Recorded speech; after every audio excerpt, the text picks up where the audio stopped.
నమస్తే తెలుగువారి విశ్వవేదిక TV9 USA వారధి కార్యక్రమానికి స్వాగతం. నేను పద్మావతి. చిలకలూరిపేట సభలో మోదీ ఏం చెప్పబోతున్నారు? ఏపీలో బీజేపీ సీట్ల ప్రకటన ఎప్పుడు? కూటమి కట్టిన తరువాత కమలం బలపడిందా?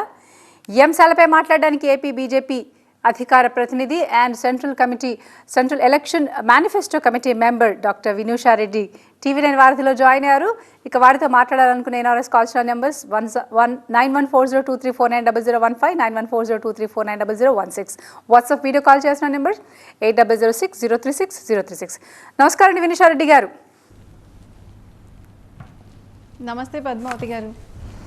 ఏమిటి ఇవాళ నగారా మోగింది, మరి బీజేపీ ఎంత ప్రిపరేషన్లో ఉంది?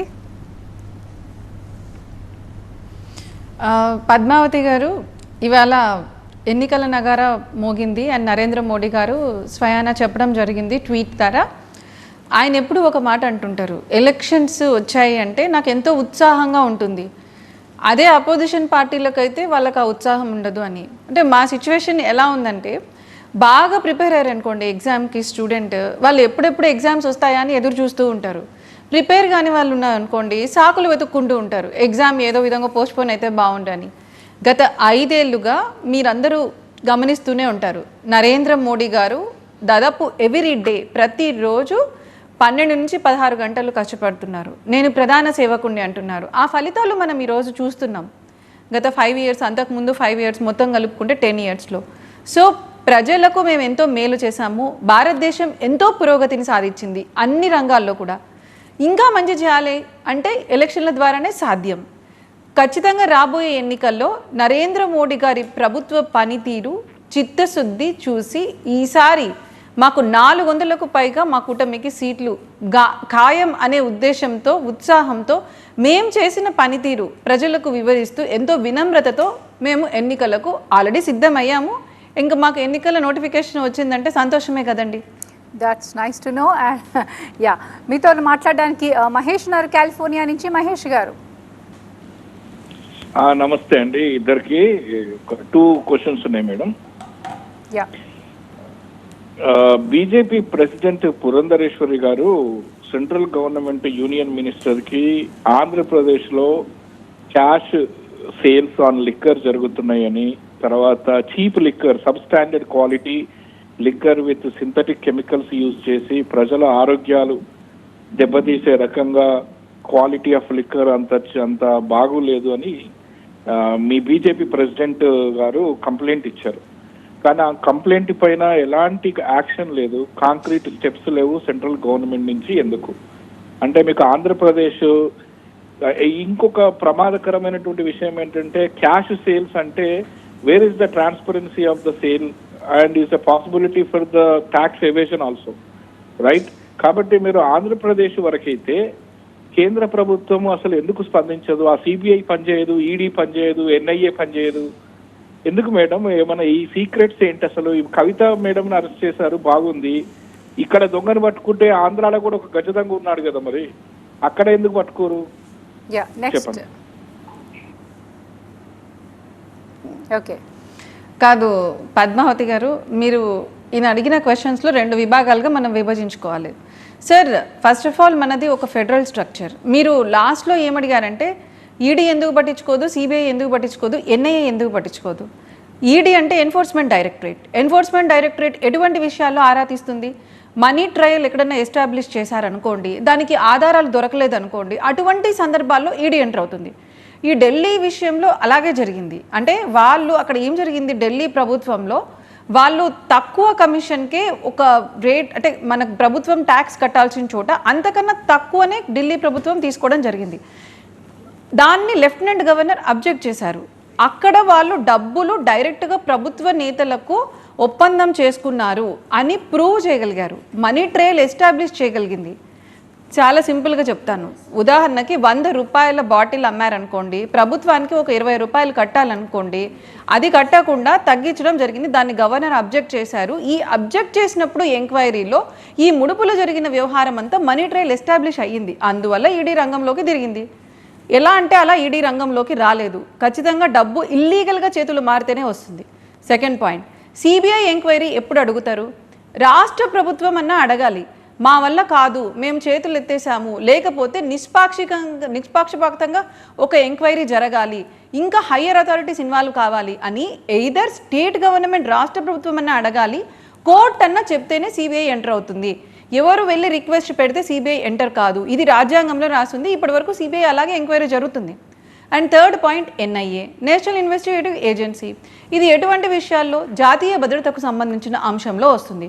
ఉదాహరణకు ఇక్కడ ఆత్మకూరులో రైడ్స్ జరిగినాయి, అది ఒక జాతీయ భద్రతకు ఏమైనా టెర్రర్ కోణం ఉందా అని చెప్పి వాళ్ళు ఎంక్వైరీ చేసుకోవచ్చు. లిక్కర్ మాఫియాకి ఎన్ఐఏకి అసలు సంబంధమే లేదు. అండ్ మీరు అడిగిన ఫస్ట్ క్వశ్చన్, అవును, మా రాష్ట్ర నాయకురాలు పురంధేశ్వరి గారు మన రాష్ట్రంలో జరుగుతున్న ఈ లిక్కర్ మాఫియా వెనకాల పెద్ద ఉద్యమమే చేశారు, వ్యతిరేకంగా పోరాటం చేశారు. ఆవిడ నిర్మలా సీతారామన్ గారికి లెటర్ రాసింది ఆర్థిక అవతవకల గురించి. లిక్కర్ అనేది స్టేట్ పరిధిలోకి వస్తుంది. సో ఇక్కడ మేము పోరాటం చేస్తున్నాం. ఇక్కడే కాదు, అన్ని రాష్ట్రాల్లో కూడా పోరాటం చేస్తున్నాం. మీరు తెలంగాణలో కూడా లిక్కర్కి వ్యతిరేకంగా మేము పోరాటం చేసాం, లోకల్ లీడర్స్. తమిళనాడులో కూడా అక్కడ ఉన్న లోకల్ లీడర్స్ రాష్ట్ర నాయకత్వం పోరాటం చేస్తుంది. అంటే కేరళలో కూడా జరుగుతోంది. ఈ లిక్కర్ ఏదైతే ఉందో ఇల్లీగల్ వ్యవహారాలు జరుగుతున్నాయని, అంటే 4 రాష్ట్రాల్లో జరుగుతున్నాయని చెప్పి కేంద్రం వచ్చి రాష్ట్రంలో జరుగుతున్న లిక్కరు లేకపోతే ఇసుక దందాన్ని ఎప్పుడు కూడా ఆపదండి. ఎందుకంటే కేంద్రం ఏం పనులు చేయాలి, రాష్ట్రం ఏం పనులు చేయాలని ఉంటుంది. ఇప్పుడు ఇక్కడ లిక్కర్ ఇల్లీగల్గా ఉందా, లేకపోతే క్వాలిటీ బాగలేదా అంటే ఇక్కడ యాక్షన్ తీసుకోవాలి ఖచ్చితంగా. బట్ కేంద్రం ప్రతి విషయంలో ఇంటర్ఫియర్ కాదు. దాని పరిధులు దానికి ఉంటాయి. అలా ఇంటర్ఫియర్ కావాల్సి వస్తే మేము అన్ని రాష్ట్రాల్లో ఇంటర్ఫియర్ కావాలి. తమిళనాడు కావచ్చు, కేరళ కావచ్చు, తెలంగాణ కావచ్చు. దీన్ని మేము ప్రజల్లోకి తీసుకెళ్ళాము. మేము అక్కడ ఎంక్వైరీ జరిపించాము. కొన్నిసార్లు మధ్యలో టెస్టింగ్లు కూడా చేయడం ప్రభుత్వం చెప్పింది, బట్ దాన్ని ముగించేశారు వాళ్ళు. కరెక్ట్గా నివేదిక వాళ్ళు బాగున్నాయని చెప్పించారు. Third point, digital payments. ఇప్పుడు డిజిటల్ పేమెంట్స్ జగన్మోహన్ రెడ్డి గారి ప్రభుత్వం 100% అప్పుడు అమలు చేయలేదు. మేము పోరాటం చేసి కోర్టుకు వెళ్ళడం వల్ల కోర్టు ఒక ఆర్డర్ ఇచ్చింది, ఇప్పటి నుంచి డిజిటల్ పేమెంట్స్ ఆంధ్రప్రదేశ్లో జరగాలి అని. కోర్టు ఆర్డర్ ఇస్తే ఇంప్లిమెంట్ చేయాల్సిన బాధ్యత రాష్ట్ర ప్రభుత్వాన్ని. రాష్ట్ర ప్రభుత్వం ఇంప్లిమెంట్ చేయకపోతే కేంద్రం వచ్చి మీరు ఎందుకు ఇంప్లిమెంట్ చేయకూడదు అని అడగలేదండి. ఇలా అడగడం మొదలు పెడితే మళ్ళీ ఇవే రాష్ట్ర ప్రభుత్వాలు మీరు రాష్ట్ర ప్రభుత్వాన్ని పని చేసుకొని ఇవ్వట్లేదు అంటారు, మేము రాజ్యాంగానికి విరుద్ధంగా పని చేయము. సో మేము చేయాల్సిన పోరాటాలు మేము చేస్తూనే ఉన్నాము. అది ఇసుక కావచ్చు, మద్యం కావచ్చు, ప్రజలలో కూడా తీసుకెళ్తున్నాము. ఈ పోరాటాలన్నీ చూసే కదా రేపు ఎలక్షన్స్లో ప్రజలు నిర్ణయించుకుంటారు ఏం జరుగుతుందో తెలిసి. మేము కేంద్రంలో అధికారం ఉన్నామని చెప్పి అటువైపు బెంగాల్లో ఎంత అరాచకం జరుగుతుంది సందేశ్ ఖలీలో, అలాగని చెప్పి మేము అక్కడ ప్రెసిడెంట్ రూల్ పెట్టలేదే. అక్కడ మా రాష్ట్ర అధ్యక్షుడిని స్వయంగా వాళ్ళ మీద దాడి చేస్తే ఆయన హాస్పిటల్ పాలయ్యారు. అలాగని చెప్పి కేంద్రం ఏం వెళ్ళిపోదు కదండి. మాటికి ఆంధ్రప్రదేశ్ మీకు కనిపించట్లేదా అనే మాట అనడం కరెక్ట్ కాదు సార్. ఎందుకంటే కేంద్రానికి అన్ని రాష్ట్రాలు ఒకటే. ఎటువంటి సమయంలో ఏం నిర్ణయం తీసుకోవాలి, కేంద్రానికి సంబంధించిన ఏం హక్కులు ఉంటాయి, కేంద్రానికి సంబంధించిన ఏం అంశాలు ఉంటాయి, రాష్ట్రాలకు సంబంధించి ఏం అంశాలు ఉంటాయి అనేది రాజ్యాంగం ఎప్పుడో నిర్ణయించింది. అంతకు మించి ఇంటర్ఫియరెన్స్ కాదు. కానీ రాష్ట్ర పార్టీగా, ఒక రాజకీయ పార్టీగా మా పోరాటం మేము చేస్తాం. మేము అది మద్యం మాఫియా కావచ్చు, ఇసుక మాఫియా కావచ్చు, అది మేము 100% చేస్తున్నాం కదా. ఆ పోరాటం చేయకపోతే అది పార్టీ వైఫల్యం అవుతుంది. బట్ కేంద్రం తన ఆంక్షలను లేకపోతే వాటి రైట్స్ని దాటి చేయకపోతే అది పార్టీ వైఫల్యం కింద లెక్క కట్టద్దండి. రైట్. వినుష గారు, కూటమి అంటే ఆల్రెడీ ఆల్మోస్ట్ డిసైడ్ అయింది, but before that only BJP has got అంటే ఒక కైండ్ ఆఫ్ కేడర్ ఉండేది, లేకపోతే ఒక కైండ్ ఆఫ్ మీ ఓన్ ఇదిలో ఉండేది. బట్ కూటమి అయ్యాక మీకు ఇచ్చిన స్థానాలు చూస్తే కొంచెం తక్కువ అనిపించట్లేదా? What you say? పద్మావతి గారు, ఇప్పుడు ఈ కూటమి అనేది చాలా రోజులుగా డిస్కషన్ జరుగుతుంది. ఐ థింక్ ఫ్యూ మంత్స్గా వెళ్తోంది. ఇన్ని మంత్స్ డిస్కషన్ జరిగినప్పుడు కేంద్ర నాయకత్వము ఇక్కడ రాష్ట్ర నాయకత్వంతో చాలా దఫాలుగా డిస్కషన్ జరిగింది. 1-2 మీటింగ్స్కి మేము కూడా వెళ్ళడం జరిగింది. ఎంత పార్టీలో ట్రాన్స్పరెన్సీ ఉంటుందంటే, ఇంటర్నల్ డెమోక్రసీ ఉంటుందంటే, రాష్ట్రంలో ప్రతి జిల్లా నుంచి కూడా ముఖ్య నాయకుల్ని అడిగారు, మీరు అసలు పొత్తు గురించి ఏమనుకుంటున్నారు, మనం పొత్తు పెట్టుకుందామా వద్దా, మీరు రిటర్న్గా అంటే రాతపూర్వకంగా తెలియజేయండి మీ అభిప్రాయాలు అని. ఈ అభిప్రాయాలన్నీ తీసుకొని దీన్ని అధ్యయనం చేసి జాతీయ నాయకత్వం మనకి ఇక్కడ రాష్ట్ర నాయకత్వంతో డిస్కషన్ చేశాక పొత్తుల గురించి ఒక నిర్ణయానికి వచ్చింది. ఆ పొత్తుల గురించి నిర్ణయానికి వచ్చినప్పుడు ఏ రాష్ట్రంలో మనము ఏ విధంగా వెళ్ళాలి అంటే, ఆంధ్రప్రదేశ్లో మేము ఇన్ని సీట్లకు వచ్చాము అనేది ఇప్పుడు 6 and 10 అంటే 6 ఎంపీ సీట్లు 10 అసెంబ్లీ అనేది రాష్ట్రాన్ని బట్టి మారుతూ ఉంటుంది. మీరు చూసారనుకోండి, యూపీలో మేము we're contesting in more than 70 ఉన్న 80 సీట్స్లో. అదేవిధంగా ఇంకా మహారాష్ట్ర ఒక కొలికి రాలేదు. బట్ నేను అనుకోవడం అక్కడ వేరేగా ఉంటుంది. మేము ప్రాగ్మాటిక్గా ఉంటాము. అంటే ఈ రాష్ట్రానికి సంబంధించి ఆ రాష్ట్రంలో మనము ఎన్ని పార్టీలతో వెళ్తున్నాము, కూటమిలో ఎవరు ఎంత తీసుకోవాలనేది ఒక కూలంకషంగా నిర్ణయం జరిగాక తీసుకుంటారు. అండ్ మీరు కూటమిలో ఉన్నాక there will be some adjustments. ఇప్పుడు మీరేమో సీట్లు తక్కువ అని అంటారు, మిగతా పార్టీల వాళ్ళకు కూడా తక్కువ అని వాళ్ళు ఫీల్ అవ్వచ్చు. ఇప్పుడు ఎవరి సీట్లు తక్కువైనా అరే మా సీట్ అక్కడ పోయింది కదా అనే ఫీలింగ్ వాళ్ళకు ఉంటుంది కదా. ఎన్నో సంవత్సరాల నుంచి కార్యకర్తలు ఉంటారు. బట్ ఒక పొత్తులోకి వస్తున్నామంటే ఫర్ ఎ గ్రేటర్ కాజ్ మనకు మైనర్ అడ్జస్ట్మెంట్స్ అనేవి ఎక్కడైనా ఉంటాయి.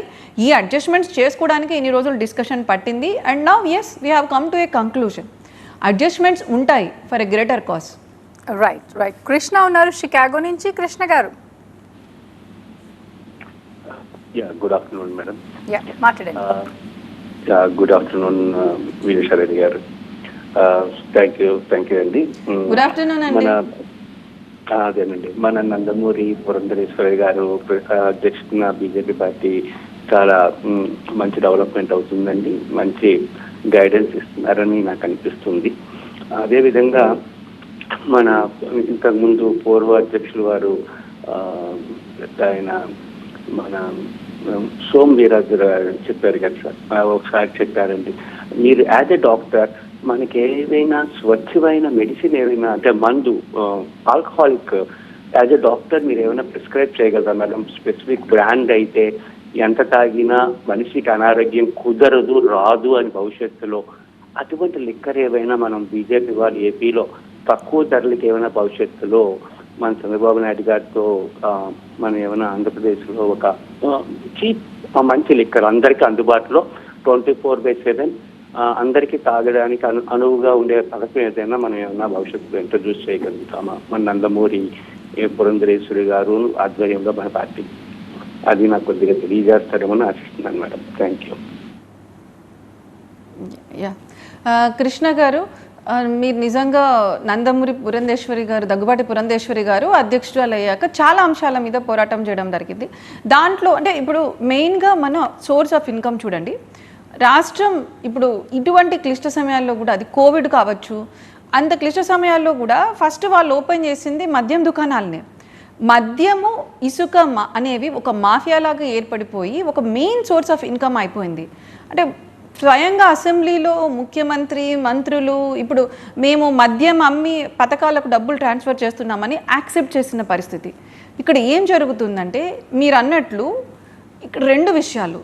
ఒకటి, అంతకుముందు ప్రైవేట్ వ్యక్తులు వాళ్ళు అంటే కొన్ని బార్స్ కావచ్చు, షాపుల ద్వారా అమ్మేవాళ్ళు. ఇప్పుడు ప్రభుత్వమే టేక్ ఓవర్ చేసేస్తుంది. రెండవది, ఇక్కడ లోకల్గా డిస్టిలరీస్లోనే తయారు చేస్తున్నారు మద్యం. సో ఇక్కడ ప్రామాణికాలు అంటే స్టాండర్డ్స్ కూడా వీళ్ళు ఇక్కడిక్కడే ఫిక్స్ చేస్తున్నారు. ఇక్కడ ఒక ట్రాన్స్పరెన్సీ లేదు, హానెస్టీ లేదు. దీనివల్ల ఏం జరుగుతుందంటే పీపుల్కి ఇక్కడ లో quality liquor at very high cost దొరుకుతూ ఉంది. అంటే ఆ మ్యానుఫ్యాక్చర్ అవ్వడానికి ఒక బాటిల్కి అంటే 200 ml తీసుకున్నారనుకోండి, 7 to 14 రూపీస్ అయితే they are selling it at 200 rupees. ధర 100 రూపాయల నుంచి 200కు పెంచారు. క్వాలిటీ మాత్రం 100% నుంచి చాలా ఎంతకు దగ్గర వాళ్ళు ప్రామాణికాలు కూడా తెలియదు. దీనివల్ల ప్రజలు ఇబ్బంది పడుతున్నారు. మేడం ఇదే అంశాన్ని తీసుకెళ్లారనమాట. తాగే వాళ్ళకి మద్యపాన నిషేధం చేస్తానని జగన్మోహన్ రెడ్డి గారు అధికారంలోకి వచ్చారు.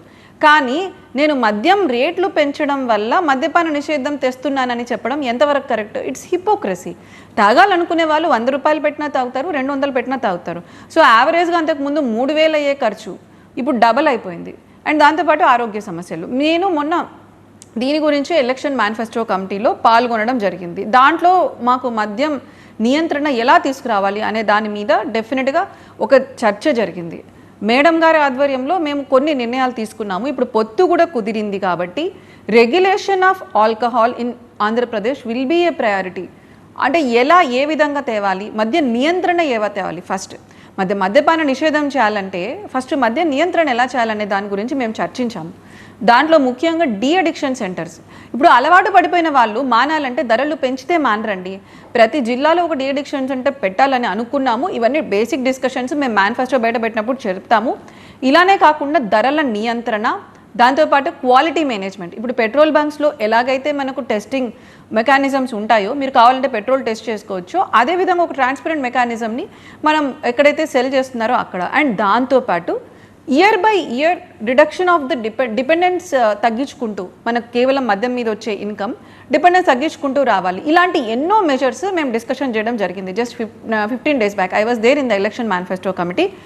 కానీ మా ధ్యేయం అయితే ఆంధ్రప్రదేశ్ ప్రజలు ఇటువంటి లో క్వాలిటీ హై కాస్ట్ లిక్కర్ తాగి వాళ్ళ ఆరోగ్యాలని, వాళ్ళ ఇంట్లో ఉన్న ఆర్థిక పరిస్థితిని దిగజార్చుకోకుండా చూడాలనేది ఖచ్చితంగా భారతీయ జనతా పార్టీ ఆలోచన. మినిస్టర్ గారు, మీతో మాట్లాడడానికి శ్రీనాథ్ ఉన్నారు all the way from UK. Srinath గారు నమస్తే అండి. మాట్లాడండి సార్. నమస్కారం అండి.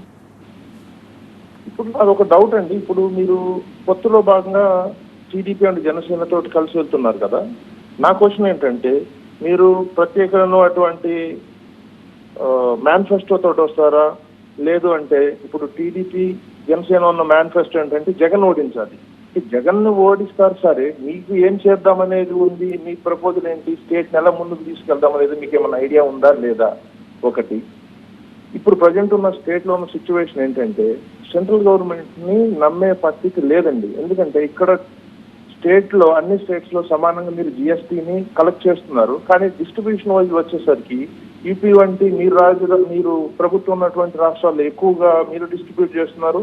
ఇక్కడ ప్రతి దానికి మేము దేహి అంటూ ప్రతిసారి సీఎం లేదు ఎవరున్నా కానీ, ఇర్రెస్పెక్టివ్ ఆఫ్ జగన్మోహన్ రెడ్డి గారు, ఇర్రెస్పెక్టివ్ ఆఫ్ చంద్రబాబు నాయుడు గారు, ప్రతిసారి నిధుల కోసం అడుక్కోవాల్సిన పరిస్థితి ఏంటండి?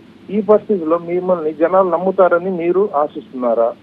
ఇంకొకటి ఏంటంటే, మీది మేనిఫెస్టో సేమ్ జగన్ ఓడించాలనేది సేమ్ మేనిఫెస్టోనా? మేము ఇంతవరకు నేను ఫాలోఅప్ చేస్తుంటాను రోజు.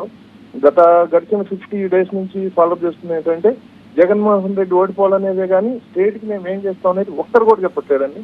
అదొక్కటి మీరు ఆన్సర్ చేయగలరు. ఇప్పుడు ఇంకొకటి ఏంటంటే, స్టేట్ లో మద్యం అనేది అసలు పెద్ద మ్యాటరే కాదండి. అది ఒక్కటి వదిలిపెడితే స్టేట్ ని ఎలా డెవలప్ చేయాలనేది ఆ డిస్కషన్ లేదు అసలు, ఫస్ట్ ఆఫ్ ఆల్. శ్రీనాథ్ గారు, మీరు అడిగిన క్వశ్చన్స్ నేను ఆన్సర్ చేస్తాను. మీరు కొన్ని విషయాలు తెలుసుకోవాలి. ఐ డోంట్ నో, అంటే మనము issues because of lack of proper communication అనుకుంటా ఇట్లాంటి అజంప్షన్స్లో ఉంటారు. మోడీ గారి ప్రభుత్వం 2014కి రాకముందు సెంట్రల్ డెవల్యూషన్ ఆఫ్ ఫండ్స్ అని ఉంటాయి. అంటే ప్రతి రాష్ట్రం నుంచి కేంద్రానికి వచ్చే పన్నుల్లో ఇంత పర్సంటేజ్ ఆ రాష్ట్రానికి వెళ్ళిపోవాలి అని ఉంటుంది. ఇది రాజ్యాంగంలో ఎప్పుడో పొందుపరిచారండి. మేము 2014లో వచ్చాము. అంతకుముందు ఉన్న కాంగ్రెస్ ప్రభుత్వం లెక్కల ప్రకారం 32%, అంటే ప్రతి 100 రూపాయలు కడితే 32% మాత్రమే రాష్ట్రాలకు వెనక్కి వచ్చేది. మోడీ గారు వచ్చాక, please listen to this very carefully, 2014లో ఆ 32%ని 42% చేయడం జరిగింది. అంటే అంతకుముందు 32 రూపాయలు వెనక్కి వస్తే 42 రూపాయలు వెనక్కి రావాలి. అండ్ మీరు ఇప్పుడు రెగ్యులర్గా చూడండి, మీరు జిఎస్టీ అనే మాట తీసుకొచ్చారు. జిఎస్టీ ఎప్పుడైతే వెనక్కి ఇవ్వాలో రాష్ట్రాలకి, అసలు 60 days గ్యాప్ కన్నా ఎక్కువ లేదు. వాళ్ళు కంపిటీషన్ చేసేసి they are sending it back. And GST పరిహారం కూడా ఇప్పటి వరకు చాలా కరెక్ట్గా చెల్లించారు. And sorry to say this, GST పరిహారం అంటే ఇయర్ ఆన్ ఇయర్ ఎస్టిమేట్స్ వేసుకుంటూ, ఆ ఎస్టిమేట్స్ ఫర్ ఎగ్జాంపుల్ మనం ఎవ్రీ ఇయర్ ఇన్ఫ్లేషన్ అడ్జస్ట్ చేసి 5 to 6% పెరుగుతూ పోవాలి, పోకపోతే మేమే అడ్జస్ట్ చేస్తామన్నారు. కొన్ని స్టేట్స్ బీట్స్ చేశాయి, ఈవెన్ బాగా పర్ఫామ్ చేయలేదు అనుకున్న స్టేట్స్ బీట్ చేశాయి, like Haryana, even some times UP. But ఆంధ్రప్రదేశ్కి నిన్నటి వరకు 23 వరకు లాస్ట్ ఇవ్వాల్సి ఉంటే ఇచ్చారు.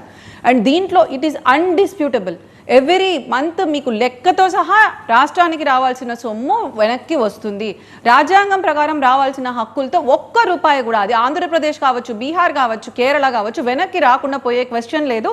ఇటువంటి assumptions and these are all false pretensions. మీకు నార్త్ స్టేట్స్కి ఎక్కువ ఇస్తున్నారు, సౌత్ స్టేట్స్కి ఎక్కువ ఇస్తున్నారు అనేది రాజ్యాంగంలో లెక్కలు ఉంటాయి. ప్రతి వ్యక్తి ఎంతమంది ఉన్నారు రాష్ట్రంలో, దానికి ఒక లెక్క, దాంతోపాటు అడిషనల్గా తర్వాత యాడ్ చేశారు. ఇవేవి మేము యాడ్ చేసినవి కాదండి, ఇది మనకు స్వతంత్రం వచ్చినప్పటి నుంచి ఉన్న రూల్సే, కొత్తగా మోడీ గారి ప్రభుత్వం తెచ్చినవి కాదు. దాని ప్రకారం ఏ రాష్ట్రానికి ఎంత రావాలనేది 100% డివైడ్ అవుతుంది.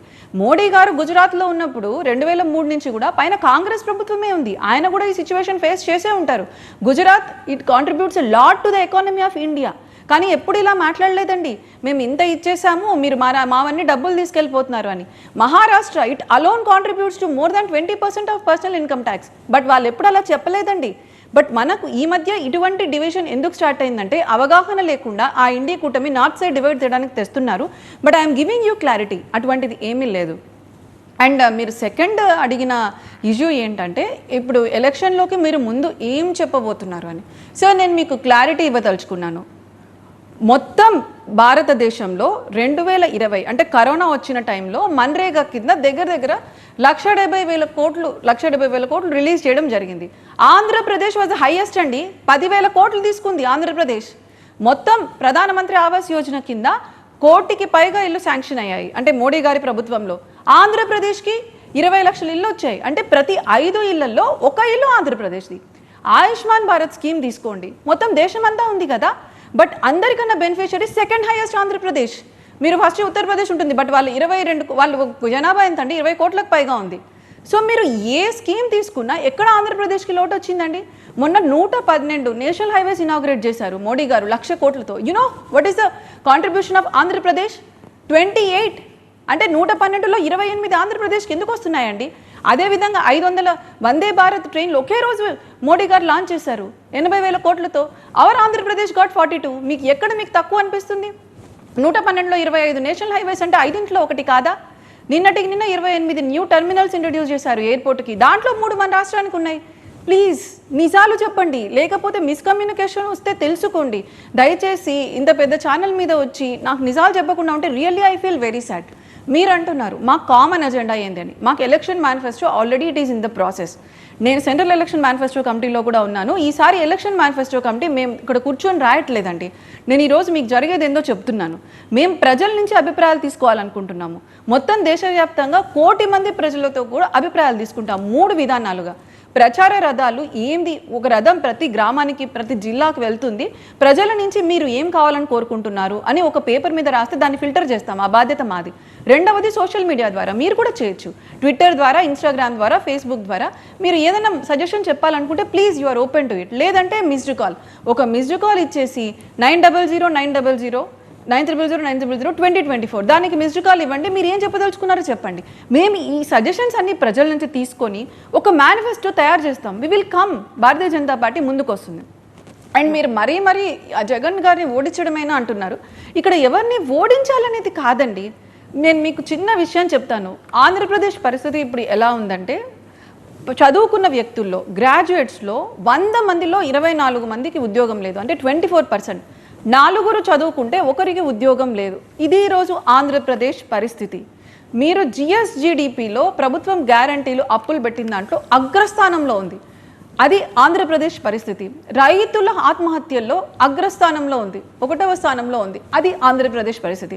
భారతీయ జనతా పార్టీ ఆంధ్రప్రదేశ్కి ఏం చేయలేదు అని మాట్లాడతారు. మేము ప్రధానమంత్రి గ్రామీణ ఆవాస్ యోజన కింద కొన్ని లక్షల ఇల్లు ఇస్తే వాళ్ళు 2020 నుంచి 2022లో కట్టిన ఇల్లు ఎన్నో తెలుసా శ్రీధర్ గారు? నేను నిజం మాట్లాడుతున్నాను వినండి.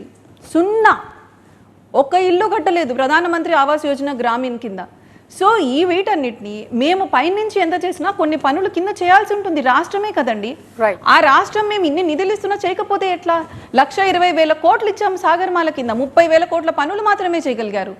మేము 6,000 కోట్లు జల్ జీవన్ మిషన్కి ఇచ్చాము. లాస్ట్ ఇయర్ ఒక్క పని కూడా చేయలేదు. మేము ఇవన్నీ చేయడానికి ముందుకు వస్తున్నాము. మాకు ఒక విజన్ ఉంది, మాకు ఒక సంకల్పం ఉంది. నరేంద్ర మోడీ గారు 2047లో ఒక $7 ట్రిలియన్ ఎకానమీగా 3rd లార్జెస్ట్ ఎకానమీగా నిలపాలనుకుంటున్నారు. ఎలా అవుతుంది?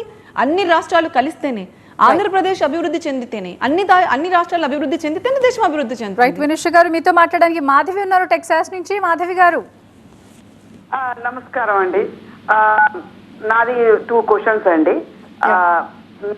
మోడీ మొన్న స్పీచ్ ఇస్తున్నప్పుడు తను చెప్పాడు, ఇద్దరు కూడా ప్రచారం చేస్తున్నారు దొంగలు అని చెప్పేసి ఆయన చెప్పారు. బట్ మీ ప్రభుత్వంలో ఉంటూ A1 ముద్దాయిగా ఉన్నటువంటి అవినాష్ రెడ్డి అని మీరు ఆయనని బయటకు కూడా అంటే కేసు పెట్టి ఆయన జైల్లో పెట్టకుండా, ఎందుకంటే పాపం సునీత గారు ఎన్నేళ్ళ నుంచి వాళ్ళ పోరాటం చేస్తుందో, వాళ్ళ నాన్న చనిపోతే హత్య కేసులో నుంచి కోర్టు చుట్టూ తిరుగుతున్నా కూడా యాజ్ ఏ మహిళగా నేను మిమ్మల్ని అడుగుతున్నాను, ఫాదర్ చనిపోతే ఆమె ఏం చేయగలదు? కోర్టు చుట్టూ తిరిగి న్యాయం చేయండి, మా నాన్న న్యాయం చేయండి అన్నా కూడా ఎవరు మీ ప్రభుత్వంలో ఉంటూ అతనికి శిక్ష వేయకుండా ఇన్ని రోజులు మీరు ఎందుకు ఉంచారు?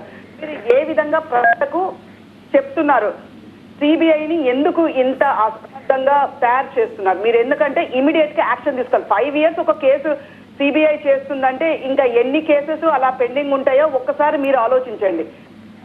సెకండ్ క్వశ్చన్ ఏంటిదంటే, మీరు యాజ్ ఎ డాక్టర్ గా నేను అడుగుతున్నాను, మన దగ్గర చాలా గవర్నమెంట్ హాస్పిటల్స్ మంచిగా నీట్ గా కూడా లేవు. యాజ్ ఎ డాక్టర్ గా మీరు ఏ విధంగా అలాంటి వాటిని మీరు ఏ విధంగా అభివృద్ధి చేస్తున్నారు, ఏ విధంగా చేస్తారు అని కూడా ఎక్కడా కూడా నేను వినట్లేదు. అని మీరు వెళ్ళి చూస్తే కనుక తెలుస్తుంది హాస్పిటల్స్ ఎలా ఉన్నాయో. సో స్కూల్స్ కూడా బాగా లేవు, గవర్నమెంట్ స్కూల్స్ కూడా ఉన్నాయి. ఇంగ్లీష్ మీడియం డెవలప్ చేస్తున్నారు, కానీ మా డెవలప్మెంట్ పాయింట్ కానీ మామూలుగా మీరు వెళ్ళి చూస్తే కనుక స్కూల్స్ చెట్ల కింద ఉండి ఇప్పటికీ పిల్లలు కింద కూర్చొని చదువుతున్నారు. దాని గురించి దయచేసి చెప్పండి. Thank you.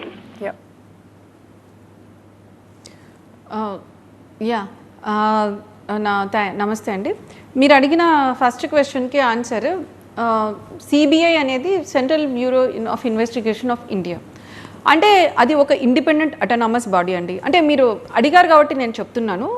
మీకు ఎంత బెంగాల్లో సందేశ్ కలి అని చెప్పి మహిళలు రోడ్ల మీదకి వచ్చి ప్రొటెస్ట్ చేశారు గవర్నమెంట్కి వ్యతిరేకంగా. వాళ్ళని తృణమూల్ కాంగ్రెస్ పార్టీ నేతలు, అక్కడ షేక్ షాజహాన్ అనే వ్యక్తి అనుచరులు ఎవరైతే ఉంటారో రాత్రిపూట తలుపు కొడతారు, అక్కడ ఉన్న మహిళలను తీసుకెళ్తారు, పార్టీ ఆఫీస్లో వాళ్ళ మీద అత్యాచారాలు, లైంగిక దాడులకు పాల్పడడం, దాంతోపాటు వాళ్ళ ఆస్తులు గుంజుకోవడం, వాళ్ళ కళ్ళ ముందరే వాళ్ళ బిడ్డల్ని వాళ్ళ భర్తల్ని కొట్టడం. ఇది మితిమీరిపోయేసరికి వాళ్ళు రోడ్ల మీదకి వచ్చి పాపం ధర్నాలు చేయడం జరిగారు. చాలా అత్యాచారాలు, చాలా ఈవెన్ మర్డర్స్ కూడా జరుగుతున్నాయండి. అదే కాకుండా బెంగాల్ పంచాయతీ ఎలక్షన్స్లో చాలామంది ప్రాణాలు కోల్పోయారు. దాంట్లో కోల్పోయిన వాళ్ళల్లో భారతీయ జనతా పార్టీ కార్యకర్తలు ఎక్కువ మంది ఉన్నారు. మీరు ఈ షేక్ షాజహాన్ విషయంలో మమతా బెనర్జీ ఏం పట్టించుకోలేదు. అక్కడికి వచ్చిన మహిళలు అబద్ధాలు చెప్తున్నారు, వాళ్ళు కేవలం వాళ్ళు పొలిటికల్ గెయిన్స్ కోసం చేస్తున్నారు అని మాట్లాడితే కోర్టు సుమోటోగా తీసుకుంది వాళ్ళని. అంటే కోర్టు తనంతకు తను తీసుకొని సిబిఐకి హ్యాండ్ ఓవర్ చేసింది. నేను మీకు చెప్పేది జాగ్రత్తగా వినండి. సిబిఐ షేక్ షాజహాన్ని అరెస్ట్ చేయడానికి వెళితే అక్కడ ఉన్న స్టేట్ పోలీసు సిబిఐని ఆపేశాయి. మాకు తృణమూల్ కాంగ్రెస్ కూడా అపోజిషన్ పార్టీయే కదండి. అప్పుడు మేము ఆర్మీని పంపించి వాళ్ళని తీసుకొని రాలేదు. మళ్ళీ సుప్రీంకోర్టుకు వెళ్ళారు సిబిఐ వాళ్ళు. సుప్రీంకోర్టు హైకోర్టుకు ఆర్డర్ ఇస్తే ఆయన సరెండర్ అయ్యి ఇప్పుడు అరెస్ట్ అయ్యారు. అంటే మేము ఆంధ్రప్రదేశ్లో ఒకటే ఈ సిచ్యువేషన్ లేదండి. మీకు అటువైపు ఇంతకుముందు మమతా బెనర్జీ గారు అయితే ఒకసారి ఒక పోలీస్ కమిషనర్ ఇట్లా ఫ్రాడ్ కరప్షన్ కేసులో ఇరుక్కున్నాడంటే ఆవిడ వచ్చి రోడ్డు మీద కూర్చుంది, సిబిఐని అలౌ చేయను అని. తమిళనాడులో కూడా అట్లాంటి పరిస్థితే. ఎన్ఫోర్స్మెంట్ డైరెక్టరేట్ అక్కడ ఉన్న మినిస్టర్స్ని కరప్షన్ ఛార్జెస్లో అరెస్ట్ చేయడానికి వెళ్తే వాళ్ళు ఇట్లే మాకు కోఆపరేట్ చేయరు. మాకు అంటే నేను ఉద్దేశంలో మా కేంద్ర ప్రభుత్వానికి కాదు, సెంట్రల్ ఏజెన్సీస్, మళ్ళీ క్లారిటీ ఇస్తున్నా, అది ఎన్ఫోర్స్మెంట్ డైరెక్టరేట్ కావచ్చు. మీకు అక్కడ కూడా మా కార్యకర్తల్ని 128 మందిని చంపేశారు తమిళనాడులో. మీరు నమ్ముతారో నమ్మరు. కేరళలో మాకు సంబంధించిన పార్టీ కార్యకర్తను చంపితే ఈరోజు కోర్టు చెప్పిందండి వాళ్ళని అరెస్ట్ చేయమని చెప్పి 8 మంది ఆ ఎస్డిపిడికి చెందిన వాళ్ళని. అరే మేము అధికారంలో ఉన్నాం కదా అని చెప్పి అక్కడ మేము ఆర్మీని పెట్టలేం కదండి. సిబిఐ, ఎన్ఫోర్స్మెంట్ డైరెక్టరేట్ అనే ఇండిపెండెంట్ బాడీస్, వాటికి హక్కులు ఉంటాయి, వాటికి పరిధులు ఉంటాయి. భారతీయ జనతా పార్టీ ఎప్పుడు కూడా రాజ్యాంగాన్ని, కోర్టులని, వ్యవస్థలని గౌరవిస్తుందండి. ఇంతకుముందు కోర్టు వ్యాఖ్యానించింది CBI is a caged parrot అని. మేము అలా కాదలుచుకోలేదు. మేము ఏదున్నా పోరాటం చేస్తాం. ఆంధ్రప్రదేశ్ కూడా ఈ కోవలోకే వస్తుంది. మీరు అడిగారు కాబట్టి నేను చెప్తున్నాను. మన దేశవ్యాప్తంగా 3 కోట్లకు పైగా కేసులు పెండింగ్లో ఉన్నాయి. ఇప్పుడు జ్యుడిషియల్ రిఫార్మ్స్ అనేవి మేము తీసుకొచ్చాం. జ్యుడిషియల్ రిఫార్మ్స్ ఫాస్ట్ కావాలి, జడ్జిల అపాయింట్మెంట్ కావచ్చు, ట్రాన్స్పరెన్సీ ఉండాలి. దానికి ఈ ప్రతిపక్షాలే సపోర్ట్ ఇవ్వలేదండి. జడ్జిలు కూడా వెనక్కొచ్చి చెప్పారు. ప్రతిదాన్ని మేము రాజ్యాంగాన్ని మార్చాలని మేము అనుకోవట్లేదు, గౌరవించాలని అనుకుంటున్నాము. బట్ కోర్టులను కాదని మేము ఎలా పనిచేస్తాము? ఇది కోర్టు పరిధిలో ఉంది. అండ్ ఫర్ ఎగ్జాంపుల్ జయలలిత గారిది క్లాసిక్ ఎగ్జాంపుల్. 20 నుంచి 30 ఏళ్ళు పడిందండి తెగడానికి. సో కోర్టులంత టైం తీసుకుంటుంటే దానికి Bharatiya Janata Party what is it going to do? Right. And మీరు అడిగిన సెకండ్ క్వశ్చన్, ఆ ప్రభుత్వ స్కూళ్ళు కావచ్చు, ప్రభుత్వ ఆసుపత్రులు కావచ్చు, అవి రాష్ట్రంలో బాగలేవు అంటే వాటి బాగు చేయాల్సిన బాధ్యత ఎవరిదండి? రాష్ట్ర ప్రభుత్వాన్ని. కేంద్ర ప్రభుత్వం ఏం చేసిందో నేను చెప్పగలను. కేంద్ర ప్రభుత్వం ఒక్క మంగళగిరి ఎయిమ్స్కే 1500 కోట్లకు పైగా డబ్బులు ఇచ్చింది. అనంతపూర్లో సూపర్ స్పెషాలిటీ హాస్పిటల్ డెవలప్ చేయడానికి, విజయవాడలో ఆధునీకరణ చేయడానికి, కర్నూలులో క్యాన్సర్ హాస్పిటల్ అభివృద్ధి చేయడానికి, ఈ విధంగా అంటే జోన్కు ఒకటి సూపర్ స్పెషాలిటీ హాస్పిటల్ అభివృద్ధికి దగ్గర 1600 కోట్ల డబ్బులు ఇచ్చేసింది ఆల్రెడీ. క్యాన్సర్ హాస్పిటల్లో మొన్న జస్ట్ నామకే వాస్తే రిబ్బన్ కట్ చేశారు, ఇంకా ఎక్విప్మెంట్ ఏం చేయలేదు. ఎవరండి చేయాలి? రాష్ట్ర ప్రభుత్వం. అదేవిధంగా నరేంద్ర మోడీ గారి ప్రభుత్వం దగ్గర 10,000 కోట్లు ఇచ్చింది 11,000 ఆయుష్మాన్ భారత్ వెల్నెస్ సెంటర్లు ఏర్పాటు చేయడానికి. దానికి వైఎస్ జగన్ అన్న హెల్త్ క్లినిక్స్ అని పేరు మార్చుకున్నారు. బట్ కట్టాల్సింది ఎవరండి? రాష్ట్ర ప్రభుత్వం. అదేవిధంగా మీరు ఏదన్నా తీసుకోండి, నాడు నేడు స్కీమ్ అంటారు, దానికి సర్వశిక్షణ అభియాన్ కింద డబ్బులు, ఆఖరికి వాళ్ళకి మిడ్ డే మీల్స్ కూడా మేమే డబ్బులు ఇస్తున్నాం, ఎన్నో వేల కోట్లు. కానీ కట్టాల్సింది ఎవరండి? రాష్ట్ర ప్రభుత్వం. అందుకే కదా ఇప్పుడు మేము పొత్తులోకి వచ్చింది. ఎందుకంటే ఇవన్నీ చూసి మేము డబ్బులు ఇస్తున్నా కింద ఇంప్లిమెంట్ చేయాల్సింది రాష్ట్ర ప్రభుత్వమే. ఇది ఫెడరల్ స్ట్రక్చర్ కదా. అందుకనే ప్రభుత్వం ఎందుకు మారాలి అనే ఆన్సర్ మీరే వేశారు. డబ్బులు ఇస్తున్నా ఏవి మీరు బాగలేవు అనే ఫెసిలిటీస్ నిజమే కదా. That's way we want to give good governance. Right. So for that I mean you claim your this, అంటే బీజేపీకి రేపు అధికారంలోకి ఎందుకు రావాలి అంటే ఇలాంటి వ్యవహారాలను చూసుకోవడానికని కూడా మీరు సమాధానం చెప్తున్నట్టుగా తీసుకోవచ్చు, అంతేనా? ఆవిడ క్వశ్చన్ లోనే సమాధానం ఉంది పద్మావతి గారు. ఇప్పుడు హెల్త్ సెంటర్స్ బాగాలేవు, స్కూల్స్ బాగాలేవు అంటే కేంద్రం కట్టదు కదా, మేము డబ్బులు ఇచ్చాము, అయినప్పటికీ రాష్ట్రం చేయాలి. రైట్. వారి కృష్ణప్రసాద్ ఫ్రమ్ యూకే ఉన్నారు వినూష గారు మీతో మాట్లాడడానికి. కృష్ణప్రసాద్ గారు. హలో వినూష గారు, నమస్తే మేడం. నా పేరు కృష్ణప్రసాద్ అండి, డెలవర్ యూఎస్ఏ నుంచి. Thank you. నాకు 2-3 క్వశ్చన్స్ ఉన్నాయండి. మోడీ గారు మోడీ గారు మళ్ళీ నెగ్గుతారు, సెంట్రల్ లో బీజేపీ వస్తుంది, కంగ్రాట్స్ అండి. నా క్వశ్చన్ ఏంటంటే, పోలవరం రాజధాని నిధులు సంబంధించిన అమౌంట్ కేంద్రం నుంచి రాష్ట్రానికి అందిందని పదే 2014 నుంచి చెప్తున్నారు కదా, అవి సరిగ్గా వినియోగం అవ్వలేదని 2019 క్యాంపెయిన్ లోనే మోడీ గారు చెప్పారు. ఇప్పుడు మళ్ళీ పొత్తులో ఇదే గవర్నమెంట్ వస్తే మీరు ఏ రకమైన బాధ్యత తీసుకుని అది సద్వినియోగం అయ్యేటట్టు చేయగలుగుతారు? పోలవరం మీరు వెనక్కి తీసుకుని కంప్లీట్ చేస్తే బాగుంటుంది మేడం, మళ్ళీ స్టేట్కి వదిలేకుండా. అలా రాజధాని కూడా మీరు బాధ్యత తీసుకుని మీరు ఇచ్చిన డబ్బులు అక్కడ ఇంప్లిమెంట్ అయ్యేటట్టు చేయాలి. 2, రాష్ట్ర విభజన సరిగ్గా జరగలేదు, తలుపులు మూసేసి కాంగ్రెస్ చేసింది అడ్డగోలుగా అని మోడీ గారు 10 సార్లు చెప్పుకుంటారు. కానీ విభజన హామీలు కంప్లీట్ చేయడానికి ఏ రకమైన బాధ్యత బీజేపీ తీసుకుంటుంది? హైదరాబాద్ ని ఏమన్నా ఎక్స్టెండ్ చేసే అవకాశం ఉందా? 10 సంవత్సరాలు ఇంకా ఉమ్మడి రాజధాని కింద హైదరాబాద్ ఇన్కమ్ ఏమన్నా షేర్ చేస్తే బాగుంటుంది నా ఉద్దేశం. నెక్స్ట్ 10 years ఆ ట్యాక్స్ తోటి మనం రాజధాని కట్టుకోవచ్చు కదా ఆంధ్రాలో. ఇవి నా questions madam. Thank you. Right. నమస్తే అండి. మీరు అడిగిన క్వశ్చన్స్కి నేను క్లుప్తంగా చెప్తాను. డివైడ్ అయినాక ఛత్తీస్గఢ్లో నయా రాయ్పూర్ కట్టుకున్నారు వాళ్ళు. హార్డ్లీ 2-3 yearsలో అండి, అంటే భారతీయ జనతా పార్టీ గవర్నమెంట్ వచ్చాక. అండ్ దాని ఎక్స్పెండిచర్ కూడా few hundreds of crores, I think 500 to 1500 crores అయిపోయింది. వాళ్ళు కన్స్ట్రక్షన్ చేసింది కూడా జస్ట్ ఒక 3-4 ఏళ్లలోనే. ఇప్పుడు ఉత్తరప్రదేశ్ తీసుకున్నారనుకోండి, సరయూ రివర్ ఫ్రంట్, అది చాలా ఏళ్ల నుంచి వాళ్ళు అనుకుంటున్న ఒక ఇంపార్టెంట్ రివర్ ప్రాజెక్ట్. దాన్ని యోగి ఆదిత్యనాథ్ గారు జస్ట్ 3-4 yearsలో ఫినిష్ చేసేసారు. మీరు ఇంకొక ముఖ్యమైన విషయం ఏంటంటే Delhi to Meerut highway express, ఇది చాలా తమాషైన విషయం. అంటే అటు ఢిల్లీ వస్తుంది, ఇటు యూపీ వస్తుంది. ఆ యూపీ గవర్నమెంట్ ముందు ఫినిష్ అయిపోయింది, కానీ ఢిల్లీ గవర్నమెంట్ది ఫినిష్ కాలేదండి. నేను ఎందుకు చెప్తున్నానంటే మీకు ఎగ్జాంపుల్స్ అన్నీ కూడా, పోలవరం అనేది ఇప్పుడు మొదలైన ప్రాజెక్టు కాదు. 1960లోనే దానికి రామపాద అని చెప్పి శంకుస్థాపన చేశారు. అలా డిలే అవుతూ వస్తుంది అంటే అది ఎవరి తప్పు? చాలా ఏళ్ళుగా దాన్ని పాలకులు పట్టించుకోకపోవడం వల్లనే. మేము డబ్బులు ఇచ్చేసాము అంటే ఇది చాలా సింపుల్ అండి. ఇప్పుడు కాంట్రాక్టర్ డబ్బులు పని చేసినాకనే రీయింబర్స్మెంట్ తీసుకుంటారు. ఇక్కడ కేంద్రం కూడా మేమే ఎగ్జిక్యూట్ చేస్తామని చెప్పాము జాతీయ హోదా, కానీ అప్పుడున్న రాష్ట్ర ప్రభుత్వం లేదు మేము కడతాము. రాష్ట్రాలకు హక్కులు ఉంటాయండి, వాళ్ళు మాకు అప్పచెప్తేనే మేము చేయగలం, అప్పచెప్పకుండా నేను చేయలేను. మళ్ళీ ఈ విషయాన్ని నొక్కా నుంచి చెప్తున్నాను నేను. వాళ్ళు మమ్మల్ని మాకు అప్పగిచ్చేస్తేనే మేము చేయగలం, కానీ ఆ రోజుకి మేము కట్టుకుంటాం అన్నాం కాబట్టి మేము వాళ్ళని కట్టుకోమనే చెప్పాం. వాళ్ళు కట్టుకున్నాక వాళ్ళు ఎలా కట్టారు దానికి లెక్కలు చూపించాల్సిన బాధ్యత ఉంది కదా. ఇక్కడ రాష్ట్ర ప్రభుత్వం కూడా నేను రోడ్ వేసానంటే కాంట్రాక్టర్కి డబ్బులు ఇవ్వదు కదా, అక్కడ కేంద్ర ప్రభుత్వం కూడా అంతే. ఎవరిదైనా బిల్ అయ్యిందంటే అసలు ఆపే సమస్య లేదు. ఇప్పటి వరకు కట్టిన డబ్బులు అన్నీ కూడా లెక్కలు తేలిన వాటికి ఇవ్వడం జరిగిపోయింది. కానీ అది ప్రొలాంగ్ అవుతూ ఉంది అంటే అది ఖచ్చితంగా రాష్ట్ర ప్రభుత్వ వైఫల్యమే. అంతకుముందు జగన్మోహన్ రెడ్డి గారు కూడా మన డబ్బులతో కట్టలేమా, 2022కు పూర్తి చేస్తానన్నారు, పూర్తి చేయలేదు. సో అది ఖచ్చితంగా రాష్ట్ర ప్రభుత్వ వైఫల్యమే.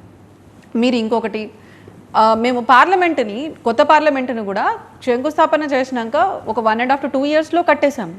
హార్డ్లీ ఒక 400-500 కోట్ల బడ్జెట్తో కట్టాలని, డెవలప్ చేయాలని ఉంటే రాజధానిని డెవలప్ చేయడానికి మనకు 5-6 ఏళ్ల కన్నా ఎక్కువ పట్టదని ఇంతకుముందు నేను చెప్పిన ఎగ్జాంపుల్స్ మీకు నిరూపిస్తాయి. సో ఇప్పుడు రాష్ట్ర విభజనలో ఏదైతే అన్యాయం జరిగిందో వాటికి సంబంధించి భారతీయ జనతా పార్టీ దాంట్లో ఉన్న ఆ విభజన హామీలు అన్నీ నెరవేర్చడం జరిగిందండి.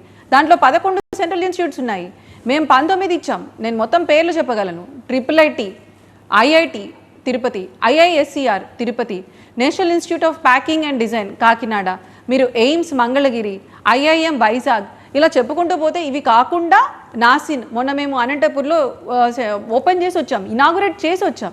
ఇవి ఒక వైపు ఉన్న అంశాలు మాత్రమే. ఇంకొకటి, అందరూ కూడా ఇప్పటికి చెప్తుంటారు మీకు స్పెషల్ స్టేటస్ వస్తే ఏవో ఇన్సెంటివ్స్ వస్తాయని. ఆ ఇన్సెంటివ్స్ ఇప్పటికి కూడా ఉన్నాయండి. ఆంధ్రప్రదేశ్లో 3 ఎకనామిక్ కారిడార్స్ ఎస్టాబ్లిష్ చేయబడ్డాయి.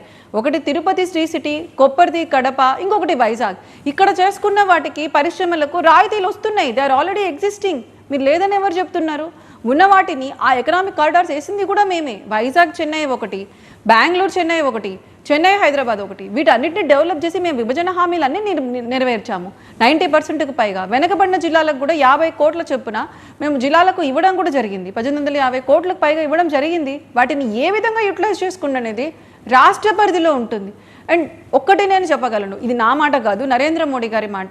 మీరు మాటికి ఆర్టికల్ 370 తీసేస్తాము, రామాన్ని దేవాలయం కడతాము అని ఐ థింక్ 2002లోనో 2003లోనే అడిగినట్లున్నారు. మోడీ గారు అప్పుడే సీఎం అయినారు. ఆయన ఒక మాట చెప్పాడు, మాకు ఎంత శక్తి మీరిస్తే మేము అంత మేరకు పని చేయగలము. మీరు మాకు పూర్ణ బహుమతి ఇవ్వలేదు, మాకు ఇంతే బహుమతి ఇచ్చాం.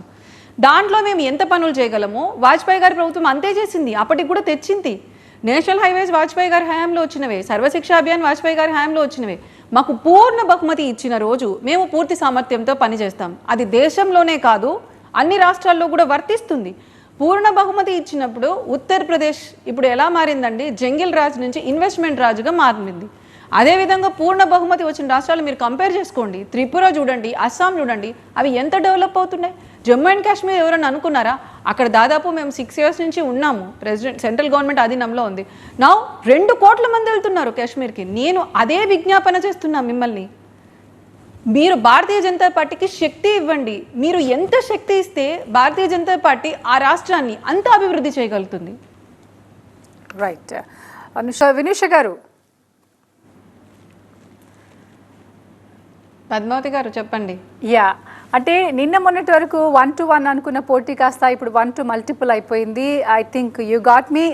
దర్ ఇస్ అంటే కాంగ్రెస్ చిన్నగా ఎమర్జ్ అవుతూ వస్తుంది. ఎమర్జ్ అంటే in the sense it's increasing its volumes. Revanth Reddy గారు అంటే ఇక్కడ సీఎం, తెలంగాణ సీఎం రేవంత్ రెడ్డి గారు వచ్చి ఒక చిన్న అంటే కామెంట్ చేశారు. I don't know how you respond to it. BJP అంటే కొత్త భాష అని చెప్పారు. Should I repeat that? You know it, how you respond? మీరే చెప్పండి, మేము ఎందుకు చెప్పడం, మీరు చెప్పండి. బీజేపీ అంటే బాబు, జగన్, పవన్ అని. అసలు మీరేమో జగన్కి ఆపోజిట్గా ఉండి ఫైట్ చేద్దాం అనుకుంటే ఆయన జగన్ని కూడా మీ కూటమిలో కలిపేశారు. So how do you respond? See Padmavathi గారు, I have to say one thing about Revanth Reddy గారు. ఓకే, ఈ ప్రజెంట్ మోడర్న్ డే టైమ్స్లో politics is all about optics. అంటే మీరు ఎలా చూపెడతారు అనేది ఒక గేమ్ అనమాట. ఎవ్రీ టైమ్ యూ కాంట్ అంటే ప్రజల్ని మభ్యపెట్టలేరు. ఒక సామెత ఉంటుంది, sometimes you can fool somebody, yes, you can fool somebody all the times, but you cannot fool all the people all the times. ఇప్పుడు తెలంగాణలో ఆయన ఒక మైండ్ గేమ్ స్టార్ట్ చేశారండి. I'm sorry to say this. ఇదే విధంగా start చేసి and he succeeded to some extent. I have to say this. అంటే Goebbels ప్రచారం అంటారు కదా, రిపీటెడ్గా చెప్తూ పోతే మాటికి అరే అది నిజమేమో అనుకుంటారు ప్రజలు. ఆ విధంగా తెలంగాణలో ఇట్లాంటి స్ట్రాటజీనే కాదా చేసింది. బీఆర్ఎస్ లేదు, బీజేపీ సపోర్టు లేదు, మేము కాంగ్రెస్ ఒకటే ఆల్టర్నేటివ్ అని. అందువల్ల తెలంగాణలో ప్రజలు కొంతవరకు షిఫ్ట్ అయ్యారు. అదర్వైజ్ వీ వుడ్ మాకు ఖచ్చితంగా ఇంకొన్ని సీట్లు ఎక్కువ వచ్చిండేవి. And he thinks that the same strategy will work here అండి. నాకు ఒక స్టోరీ గుర్తొస్తుంది, పులి మేక కథలాగా. పిల్లవాడు ఒకసారి చెప్తే వాళ్ళ నాన్న అరే నిజమని పరిగెత్తుకుంటూ వచ్చేసాడంట. ఈరోజు ఏమైంది అసలు తెలంగాణలో? మేము ఖచ్చితంగా మేమే కదా ఇప్పుడు ప్రధాన ప్రతిపక్షం. ఇప్పుడు కూడా బీఆర్ఎస్ నుంచి నేతలు మొత్తం మా పార్టీలో జాయిన్ అవుతున్నారు. ఇప్పుడు నేను చూస్తున్నాను బీఆర్ఎస్ నేత జాయిన్ అవుతున్నారు అని చెప్పి. So it is crystal clear అండి. మీరు ఎలక్షన్ ముందు ఒక మాట చెప్పేసి ఎలక్షన్ తర్వాత ఒక మాట చెప్పేసి అందున రేవంత్ రెడ్డి గారు చెప్పడం అంటే ఇట్స్ లైక్ పొలిటిక్స్లో నమ్మశక్యం లేని వాక్యాలు అవన్నీ. సో అదీ స్ట్రాటజీ ఇక్కడ వాడదామని అనుకుంటున్నారు. నిజంగా వాళ్ళకి అంత చిత్తశుద్ధి ఉంటే మొన్నటి వరకు నేను తెలంగాణలో ఏం మాట అండి వాడింది, ఆడబిడ్డ అంటే ఆడబిడ్డ ఈడబిడ్డ కాదు అన్నవాళ్ళు సడన్గా ఈరోజు ఆంధ్రప్రదేశ్కి ఇంపోర్ట్ అయిపోవడం ఏంటి, కాంగ్రెస్లో ప్రెసిడెంట్ అయిపోవడం ఏంటి, వాళ్ళిద్దరు రావడం ఏంటి, మమ్మల్ని కమెంట్ చేయడం ఏంటండి? వాళ్ళని ముందు ఆన్సర్ చేయమని చెప్పండి. వాళ్ళు సడన్గా తెలంగాణ నుంచి ఆంధ్రప్రదేశ్కి వచ్చి ఇది నా రాష్ట్రం అంటే ఎవరు నమ్ముతారు? ఈ స్ట్రాటజీకి ఇప్పుడు ఆంధ్రప్రదేశ్లో ప్రజలకు బాగా క్లారిటీ వచ్చింది. కాంగ్రెస్ అబద్ధాలు చెప్పి ఒక ఫాల్స్ పర్సెప్షన్ని క్రియేట్ చేసి అధికారంలోకి వచ్చి మొన్న ఏం చెప్పారు రేవంత్ రెడ్డి గారు? ఆ సూపర్ 6లో పథకాలు అమలు చేయకపోతే మేము లోక్సభలో అధికారంలో వస్తే కూడా అధికారంలో వస్తేనే చేయగలం, లేకపోతే చేయలేమని చేతులు ఎత్తేసారుగా. ఇప్పుడు మా దగ్గర డబ్బులు ఏమన్నారుగా. కర్ణాటకలో ఏమైందండి? మున్సిపాలిటీ వాళ్ళు వచ్చి డబ్బులు అడిగారు ఒక 7 months బ్యాక్. అరే మనం మున్సిపాలిటీలో లేన్స్ వేసుకోవాలి, వాటర్ డ్రైన్స్కి పోతున్నాయి, వాటిని కరెక్ట్ చేసుకోవాలి అంటే నో మా దగ్గర డబ్బులు లేవు, మేము డెవలప్మెంట్కి ఏం ఖర్చు పెట్టాం, మేము ఓన్లీ పథకాలు ఇస్తామన్నారు. ఈరోజు ఏమైంది? కర్ణాటకలో ప్రజలకు కనీసం మంచినీటి సరఫరా చేయలేని స్థితిలో తెచ్చింది కాంగ్రెస్. ఇవన్నీ చూడట్లేదు ఆంధ్రప్రదేశ్ ప్రజలు. వీళ్ళు మభ్యపెట్టే చేష్టలు, వీళ్ళ ఫేక్ ప్రాపగండాలు అన్నీ తెలుసు ఆంధ్రప్రదేశ్ ప్రజలకి, ఎవరు కూడా నమ్మరు. రైట్. లోకేష్ ఉన్నారు కటార్ నుంచి మీతో మాట్లాడడానికి. లోకేష్ గారు. హలో అండి, అందరికీ నమస్కారం అండి. Thanks to TV9. Yeah. Madam, ఒక సూటి ప్రశ్న అండి. ఇప్పుడు ఈ లిక్కర్ స్కామ్ లో కవిత గారిని తీసుకెళ్లిపోయారు కదండి. ఓకే, జస్ట్ రెఫర్ చేసినందుకు, ఈ సౌత్ గ్రూప్ కి రెఫర్ చేసినందుకు, వెనకున్నందుకు తను తీసుకెళ్లిపోయారండి. ఓకే, 100 కోట్లు మహా అంటే చేతులు మరా అని అభియోగము. ఏమంటే దీనికి తీసుకెళ్తే పక్కన ఉన్న ఆంధ్రప్రదేశ్ లో ఎంత ఘోరం అండి అది. ఇదే లిక్కర్ స్కామ్ అంటే దాన్ని ఏమంటారు, నాకు ఓట్స్ కూడా లేదండి. ఈ జగన్ రెడ్డి చీప్ లిక్కర్ కాదు కదా, కొత్త బ్రాండ్ తెచ్చి మెయిన్ స్కామ్ ఏంటో తెలుసా అండి? There is no ATM transaction అండి, ఓన్లీ క్యాష్ పేమెంట్ అండి. క్యాష్ పేమెంట్ చేయడం వల్ల GST అసలు ఎట్లా క్యాల్కులేట్ చేస్తారండి మీరు? ఆంధ్ర నుంచి వెళ్ళే GST అంతా బారుల్లో బాతున్నారు చూడండి. 3 రెట్లు 4 రెట్లు అధిక రేట్లతో అమ్మి ఎట్లయితే కస్టమర్ని చంపుతున్నారో అక్కడ నుంచి GST వెళ్తుంది. కానీ ఇక్కడ వీడు అమ్ముతున్నాడు చూడండి, చిన్న షాపులు పెట్టి, ఏమంటారు కిరాణా షాప్ లాగా మందు షాపులు పెట్టి అమ్ముతున్నాడు కదా, అక్కడ మొత్తం క్యాష్ పేమెంట్ అండి. అది దానికి మించిన స్కామ్ అండి. ఇవన్నీ మోడీ గారికి గుర్తురాదండి. ఎంత మోసం అండి ఇది. ఐ డోంట్ నో అండి, అసలు ఎవరిని అడగాలి, ఏం అడగాలి నాకు అర్థం కావట్లేదు. కానీ వెరీ యాంగ్రీ అండ్ అప్సెట్ అండి. But I'm die hard fan to Modi గారు అండి ఫస్ట్ ఆఫ్ ఆల్. బట్ నాకు సమ్ టైమ్స్ ఐ డిస్కస్ అండి రియల్లీ. Thank you.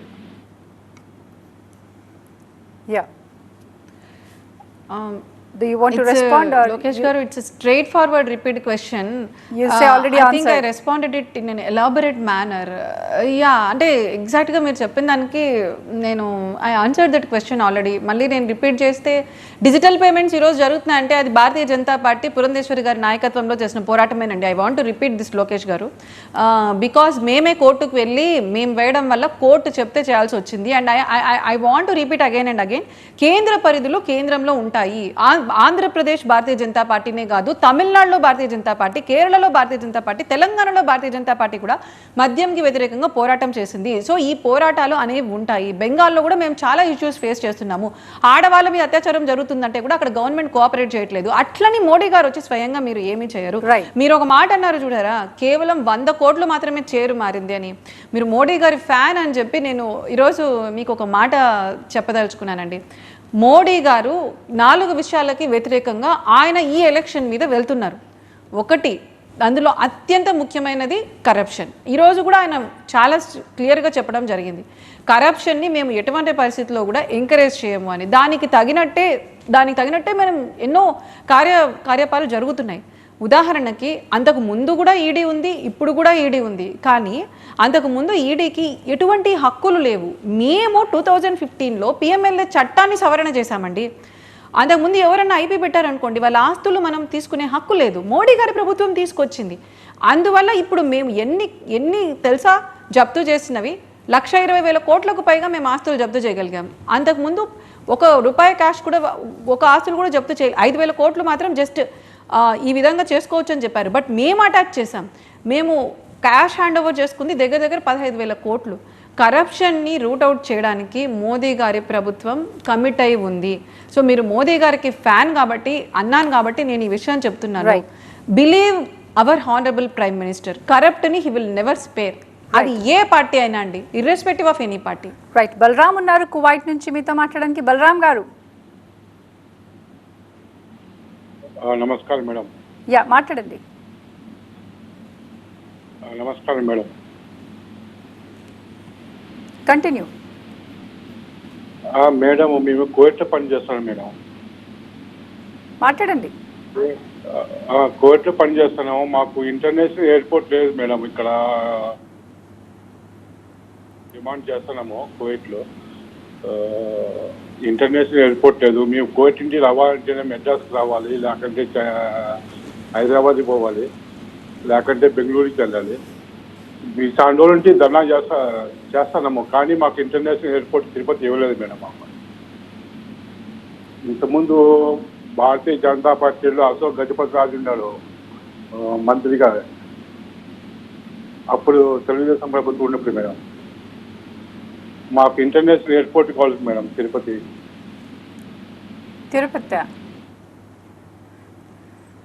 ఓకే, తిరుపతికి ఇంటర్నేషనల్ ఎయిర్పోర్ట్ కావాలి. That's what you want to ask. Yeah, Vinush గారు. Yeah, that's good thing Padmavathi గారు. See I feel very happy. అంటే ప్రజలు వచ్చి అడుగుతున్నారు. ఈ ప్రభుత్వం మీద ఒక నమ్మకం ఉంటేనే కదా క్వశ్చన్ అడుగుతారు. ఇప్పుడు వాళ్ళు తిరుపతికి మాకు ఒక ఇంటర్నేషనల్ ఎయిర్పోర్ట్ కావాలి అని అడుగుతున్నారంటే ఇది చేయగలిగితే నరేంద్ర మోడీ గారి ప్రభుత్వమే చేయగలుగుతుంది. ఎందుకంటే మీరు బిఫోర్ 2014 చూసుకున్నారనుకోండి, మన airports, domestic airports, international airports అన్నీ కలిసి 74 ఉండేది. మోడీ గారి ప్రభుత్వం వచ్చినాక లిటరల్గా డబల్ అయింది నెంబర్. 74 148 అయింది. మీరు ఆంధ్రప్రదేశ్ విషయానికి వచ్చారనుకోండి, చాలా చోట్ల ఎయిర్పోర్ట్స్ ఫంక్షనల్ అయ్యాయి. అంతకుముందు శంకుస్థాపనలు చేసి వదిలేశారు, నాన్ ఫంక్షనల్ ఉన్నాయి. కడప కావచ్చు, కర్నూలు కావచ్చు, ఇట్లాంటి చిన్న ప్లేసెస్లో కూడా ఎయిర్పోర్ట్స్ అక్కడ కార్యకలాపాలు మొదలుపెట్టాయి. ఎలా మొదలుపెట్టాయి? ఉడాన్ స్కీమ్ కింద. అసలు ఉడాన్ స్కీమ్ అంటే ఏంటి? ఇప్పుడు నేను ఎక్కడైనా కడప నుంచి ఒక ఊరికి వెళ్ళాలనుకోండి, దాంట్లో 50% సీట్స్ ఫిల్ కాకపోతే గవర్నమెంటే డబ్బులు ఇస్తుంది లెక్కగట్టి 3,000 లాగా. సో దాని ద్వారా ఏ ట్రాఫిక్ మెయింటైన్ చేస్తుంది? వాళ్ళు అడిగారు కాబట్టి నేను చెప్తున్నాను. ఈ విధంగా చిన్న ప్లేసెస్లో మీరు నార్త్ ఈస్ట్కి వెళ్ళారనుకోండి, Assam got it's first airport under Narendra Modi గారు. అదేవిధంగా Tripura got it first airport under Narendra Modi గారు. మీరు అక్కడ చూస్తే కొన్ని చోట్ల రైల్వే స్టేషన్స్ కూడా, షిల్లాంగ్ ఇట్లాంటి చోట ఎన్నో రాష్ట్రాలలో, చిన్న రాష్ట్రాలలో ఫస్ట్ ఎయిర్పోర్ట్స్ మా ప్రభుత్వం ఇచ్చిందండి. అండ్ మీరు ఆంధ్రప్రదేశ్లో కూడా వైజాగ్ ఇంటర్నేషనల్ ఎయిర్పోర్ట్ అభివృద్ధి చేస్తున్నాము. అదేవిధంగా మీరు తిరుపతి అన్నారు.